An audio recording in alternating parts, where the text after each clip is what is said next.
Good evening. Thank you, Neera, for getting me on stage. Thank you, Professor Nirmal Kumar. It's a tough act to follow after you. But I'll tell you why Professor Amit Kapoor invited me. He said, we have to make an announcement that people should proceed for dinner and drinks.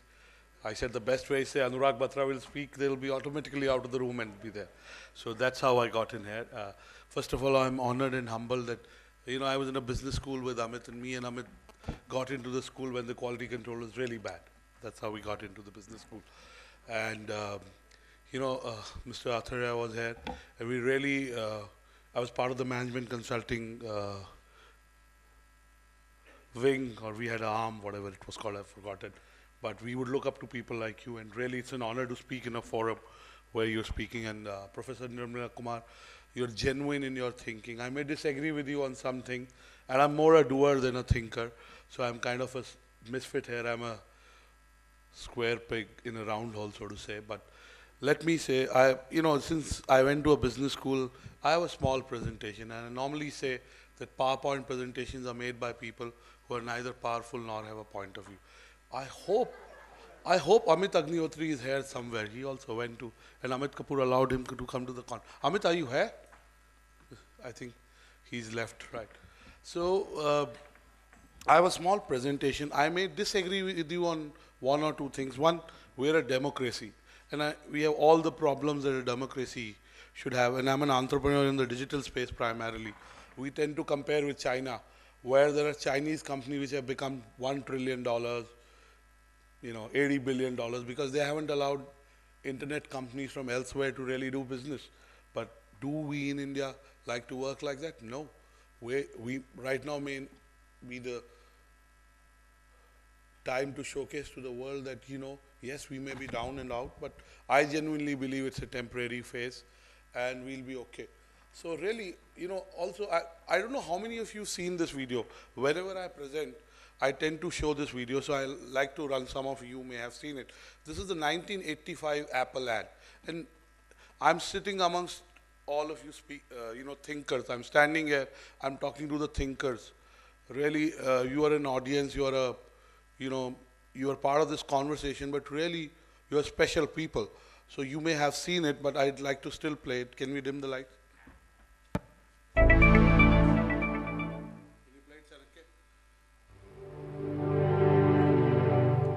Here's to the crazy ones, the misfits, the rebels, the troublemakers, the round pegs in the square holes, the ones who see things differently.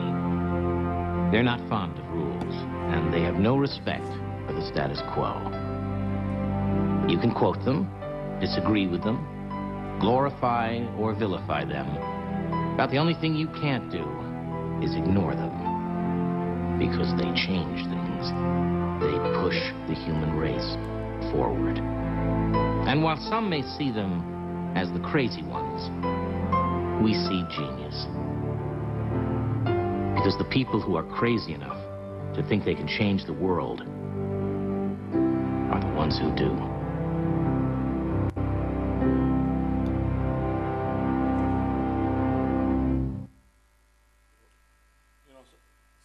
I come from the media space. I'm not really a media company.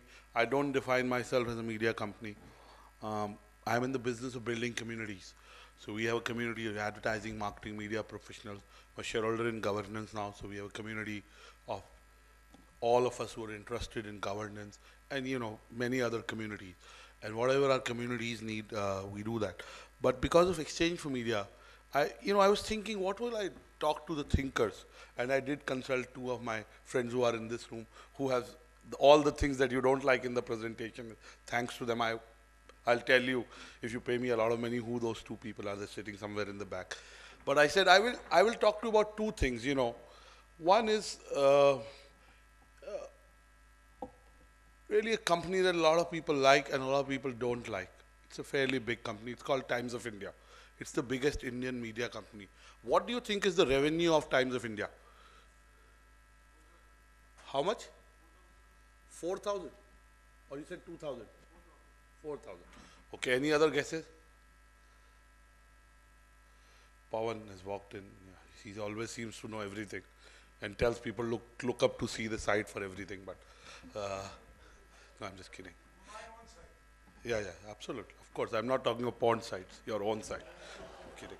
But Times of India is about 5,200. I mean, it's a privately held company, family-owned company, so you cannot really get revenues, and they're different companies. So if you go to ROC and get all the pieces together, it's about between 5,200 to 5,500. It's definitely not more than 5,500, and it does a profit of, last year they did close to 1,200 crores, and that's a lot of money for a media company. And a lot of people don't like it, but it's my favorite media company, and I say it because of 4 reasons. One, I genuinely believe they have a social conscience, and I know a lot of people will disagree with me, which is okay, especially the thinkers. Second is they're editorially aspirational. You know, I think there is nobody in this room, and they do a lot of mistakes in reporting. They make a lot of mistakes in reporting, and they do motivated reporting sometimes, Amit, but that's okay. They are like a human being, so they make mistakes. Third is, I genuinely believe if you're weak financially, you will not be doing justice to your readers, to your stakeholders. They're a profitable company. And fourth, in my view, they are the least hypocritic media company. And I'll tell you why. I want to talk about 2 things. They're the most innovative media company. Right now, everybody knows the India story doesn't look that good temporarily. And of course, media is dependent on advertising and sentiment. So it's advertising-wise, very tough time. But Times of India, in the last quarter, has grown by 52%. And I know my numbers about media. I want to talk to you about 2 things they do, and I'll come to what we are discussing, our ideas for India, our thoughts for India. First is something called brand capital. How many of you know about brand capital or private treaties? Any entrepreneur here who has a private treaty with Times of India? No. So how many of you don't know about private treaties or brand capital? You don't. So there are enough people who don't. So primarily, about 6 years back, Times of India said to its top management that yes, the big brands that Dr. Nirmala Kumar talked about advertise. But what about small and medium enterprises, companies that are looking to build brands? They don't. So can we really unlock that? Can we create a market of advertisers that don't advertise? Can we help entrepreneurs to build brands? So they went to entrepreneurs and they said, we will help you build brands, which will help you build your business, but you don't have to pay us. You give us equity in your company and we'll give you advertising. They used to call it private treaties, they call it brand capital. A lot of people in the media space abhorred that, said a lot of negative things, said no, there is an editorial deal, they push up those companies, and that's not really true, I mean, because I have seen the deals. So really, I'm talking from first-hand knowledge. And they really created a new market of people who were advertising. They created value. At some stage, they also realized that while entrepreneurs value advertising, they value cash a lot. So they were competing with private equity and venture capital, so they started putting in money. Second, my assistant messed up. She hasn't put up that slide. She missed that slide, so this is something called MediaNet. How many of you are aware of MediaNet? Okay, how many of you are not aware of MediaNet?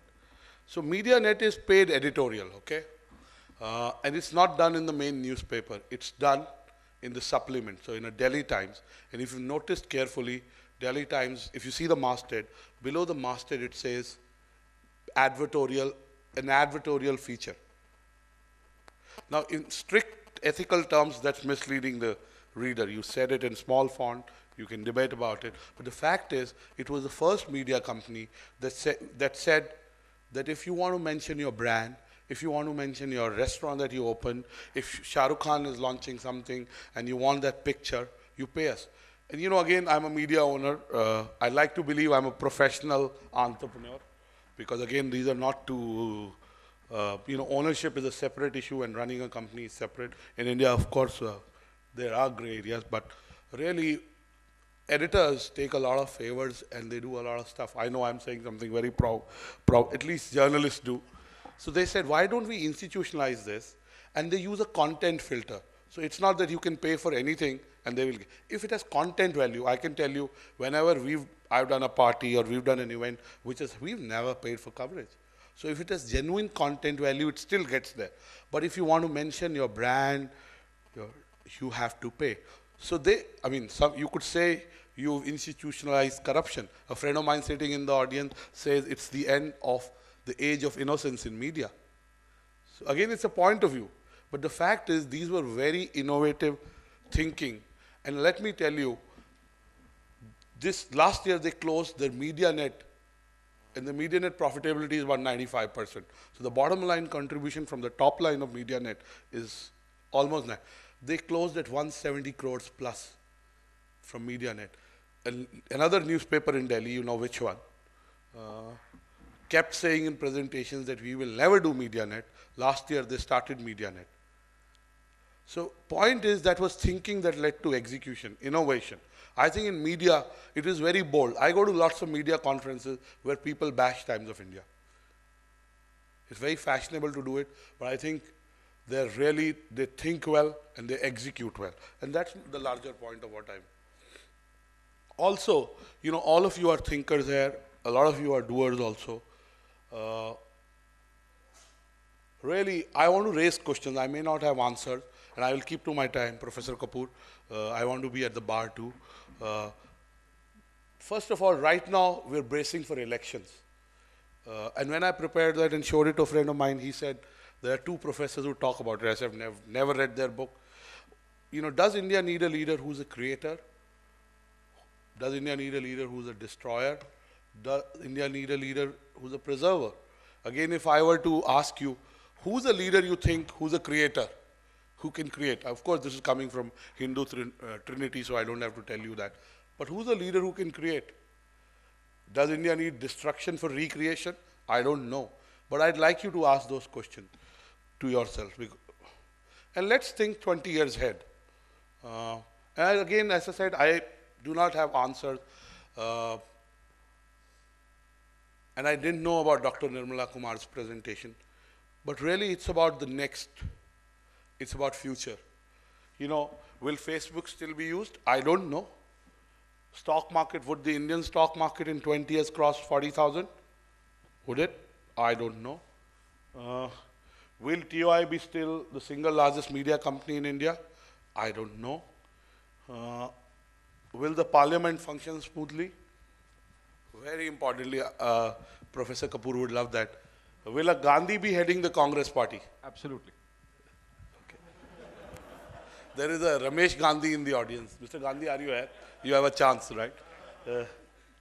Will the GDP growth be above 10%? I don't know. I'm asking, really, as thinkers, can we contribute? Will there be a tax on oxygen? It's very innovative thinking, because I think the most creative thinkers are in the finance ministry. My joke is you can clap in audiences because the finance minister hasn't yet taxed clapping. You can. He hasn't. I have another joke which I crack privately. Amit knows that joke, I won't. But you know which joke I'm talking about. Will the dollar be below rupees 25? I don't know. If I said this to half of people will think I've already come drunk. I don't need to go to the bar. People are thinking the dollar will be 75. I don't think it will be. And I'm sure a lot of you got those 2 jokes. I got this joke. I said goat. I've been to Ahmedabad too much for meeting Gujaratis. How they pronounce the snakes, which means snacks. And another joke. I have a Gujarati friend. Deepak, are you here? So you may get upset, but I think Gujarati is a very sporty, especially our chief minister. He's the most open person. What an idea. No, I'm just kidding. But I have to tell you, I got this joke yesterday. So what is the height of blackmail? A beggar saying, please pay me a lot of money, otherwise I'll vote for the Congress party and I'll ask all my friends to vote for the Congress party. They'll be back in power and you'll be sitting next to me. But that's a joke, don't take it too seriously. So the other one I got this joke is that, what will become 100 faster? Will it be the onion price? Will it be the rupee to dollar rate, or will it be Sachin Tendulkar who score his century, the 100th century first? But anyway, coming back to serious business, really you are thinkers here, and I really want you to think about these issues. Some of you are entrepreneurs there. Maybe there's an opportunity for some of you. I just want to ask you, since I come from the media business, how much do you think is video consumption from India? YouTube and all other video platforms in a month? Of course, it's humongous. I mean, when I got to know the number, I said, really? And I'm not bullshitting, because I have a rule. There are thinkers there and always say, never bullshit to bigger bullshitters. I will not bullshit you today. I promise you. Sunand is wanting to go to the bar. Sunand, I'm going to end in a sec. But guess how much video is being consumed from India? Some of it is the porn that Pawan watches, but apart from that, is the artis I do on my iPad. But it is 3.7 billion page views every month from India. Could you have thought about it a couple of months back or years back? So I'm saying a lot of things can happen. I can even grow here. It's possible. I mean, there are anchors who didn't have hair 5 years back. Look at, they've grown hair. I mean, how they've grown, that's another story itself. So I'll finish quickly. This is today. And this was MediaNet. So I just want to leave. Dr. Nirmala Kumar was talking, and I was thinking, China is not the model. I'm not a big fan of the China model. I'm a big fan of a small nation called Singapore. Because Singapore believes in small input and high impact. And let me tell you why I say that. You know, he was talking about China and how Foxconn builds for the world. In Singapore, they do not make computers. They make chips that are very high value. So it might be very little, you know, manufacturing, but the size of that manufacturing, the value is huge. They do not make bulk drugs. They make specialized, you know, pharmaceutical products, you know. They're into biotechnology. So they are trying to make impact by doing less. I think that's the model to emulate.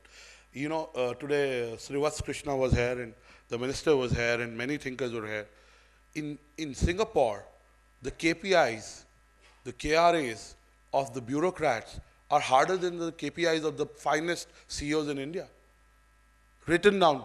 So I think if, as thinkers, because at the end of the day, thinking is intellectual, but it needs to manifest itself as action.